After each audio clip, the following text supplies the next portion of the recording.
আসসালামু আলাইকুম। দেখেন আজকে আটা আর কি কলার গাছের মাঝখানে যেটা থাকে সেটার নাম হচ্ছে আটা আমরা বলি।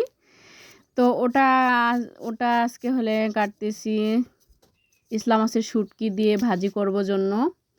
তো দেখেন আটা কাটলে কিন্তু এই যে এভাবে নখে জড়ো করে নিতে হয়, নিয়ে এগুলো পরে এই যে ফেলাই দিচ্ছি।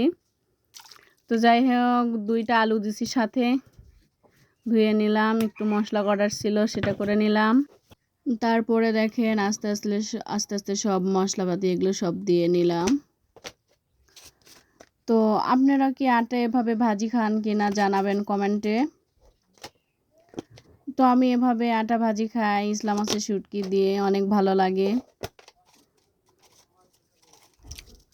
তো 2টা আলুও দিয়ে নিচ্ছি একটু নরম হওয়ার জন্য।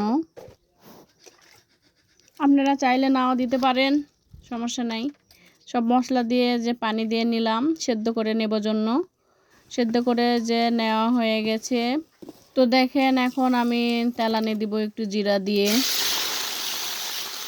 এই যে ঢালে দিলাম। এভাবে ভাজি করবে।